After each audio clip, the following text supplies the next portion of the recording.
নমস্কার বন্ধুরা, পূজা kitchen with village ফুডে আমার সকল বন্ধুদের জানাই অনেক অনেক স্বাগত। আজকে আমি আবারও একটা কাঁচা আমের দুর্দান্ত স্বাদে আচারের রেসিপি নিয়ে চলে এসেছি। তো অবশ্যই কিন্তু রেসিপিটা কোথাও স্কিপ না করে পুরোটা দেখার অনুরোধ রইল।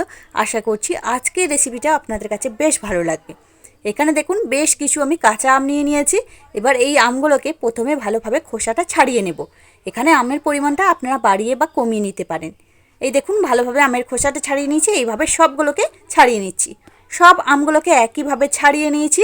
বেশ একটু সরু সরু করে কেটে নিয়েছি। দেখুন ঠিক এইভাবে কেটে নিতে হবে। এই আমগুলোকে ছাড়ানোর পরে আমি ভালোভাবে ধুয়ে নিয়েছিলাম, এখন আর ধোবো না। এবার আচারটা তৈরি করে নেব। তার জন্য গ্যাস জ্বালিয়ে কড়াই বসিয়ে দিয়েছি। এবার দিয়ে দিচ্ছি তেল। এখানে আমি প্রায় 2 চামচের মতো সর্ষের তেল ব্যবহার করব। তেলটা গরম হয়ে গেলে দিয়ে দিচ্ছি 1 চামচ মতো কালো সর্ষে, আর দিচ্ছি শুকনো লঙ্কা। এখানে আমি 2টো শুকনো লঙ্কা দিয়ে দিলাম। এই শুকনো লঙ্কা আর সর্ষেটাকে একটু বেশ চটপটা করে ভেজে নেব, তাহলে আচারটা খেতে বেশ ভালো লাগবে। দেখুন বেশ ভালোভাবে চটপটা করে ভেজে নিয়েছি। এবার কেটে ধুয়ে রাখা আমের পিসগুলো দিয়ে দিচ্ছি। দিয়ে গ্যাসের ফ্লেমটা একদম লো টু মিডিয়ামে রেখে এই আমটাকে মিনিট 2 মতো একটু ভেজে নেব, তাহলে বেশ এই আচারটা খেতে খুব ভালো লাগবে আর দীর্ঘদিন ধরে আপনারা সংরক্ষণ করে রাখতে পারবেন। এবার এর মধ্যে দিয়ে দিচ্ছি 1/2 চামচ মতো লবণ, মানে স্বাদ মতো লবণ দিয়ে দিলাম। আর দিচ্ছি অল্প সামান্য একটু হলুদের গুঁড়ো। লবণ আর হলুদটা দিয়েও এই আমটাকে আর একটু সময় নিয়ে ভেজে নেব, তাহলে বন্ধুরা এই আমগুলো খুব তাড়াতাড়ি নরমও হয়ে যাবে আর আচারটা কিন্তু খেতেও ভালো লাগবে। আবারও প্রায় মিনিট 2 মতো এইভাবে এটাকে ঢাকা চাপা দিয়ে ভেজে নিচ্ছি। দেখুন প্রায় মিনিট 2 মতো এই আমটাকে আমি ঢাকা চাপা দিয়ে ভেজে নিয়েছিলাম। এখন কিন্তু আমটার মধ্যে নুন বা হলুদ ভালোভাবে ঢুকে গেছে। এবার এর মধ্যে দিয়ে দিচ্ছি চিনি। আপনারা কিন্তু চিনির পরিবর্তে গুড়টাও ব্যবহার করতে পারেন। এখানে আমি যেমন মিষ্টি খাবো সেরকম অনুযায়ী চিনিটা দিয়ে দিয়েছি। আপনারা চিনি বা গুড় যেটাই নেবেন আপনাদের প্রয়োজন অনুযায়ী এখানে ব্যবহার করবেন। 1 বাটি মতো চিনি দিয়ে দিয়েছি। এখানে আমি একটুও জল দেবো না, চাপা দিয়ে রেখে দেবো প্রায় 4 মিনিট মতো। দেখুন বন্ধুরা প্রায় 4 মিনিট মতো গ্যাসের ফ্লেমটা লোতে রেখে দিয়েছিলাম। এখন চিনিটা খুব সুন্দরভাবে গলে গেছে। কতটা সুন্দর আমটার মধ্যে ঢুকে গেছে দেখুন। আবারও চাপা দিয়ে এইভাবে ফুটিয়ে নেব।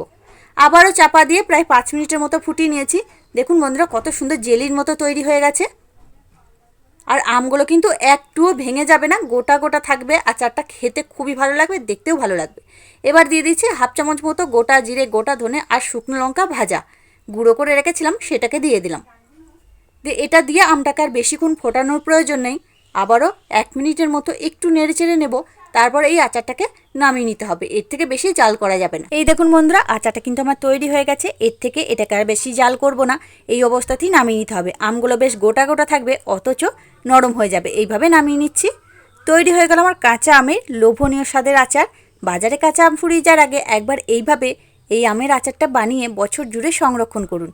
যখনই আমের এই সিজন চলে যাবে এটাকে খেতে পারবেন, খুবই ভালো লাগবে।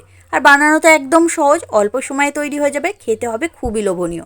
আর বন্ধুরা এটাতে আমি ভিনিগার দিইনি, আপনারা চাইলে কিন্তু 1 চামচ মতো ভিনিগারও দিয়ে দিতে পারেন। তাহলে কিন্তু এটাকে আর রৌদ্রে দেওয়ার কোনো প্রয়োজন নেই। আমি যেহেতু তেল দিয়েছি তাই এটাকে 1 থেকে 2 দিন মতো রৌদ্রের মধ্যে দেবো। তারপর কাচের বয়ামের মধ্যে স্টোর করে রাখবো। প্রায় 2 বছর সংরক্ষণ করে রাখা যাবে। যখনই মন চাইবে বার করে খেতে পারবেন। তাহলে বন্ধুরা আজকে আমার এই আচারের রেসিপিটা আপনাদের কাছে কেমন লাগলো সেটা কিন্তু অবশ্যই কমেন্টের মাধ্যমে জানিয়ে দেবেন। দেখে যদি একটু ভালো লেগে থাকে লাইক দিতে ভুলবেন না। চ্যানেলটিকে যদি এখনও সাবস্ক্রাইব করা না থাকে চ্যানেলটিকে সাবস্ক্রাইব করে নিয়ে অনুরোধ রইল।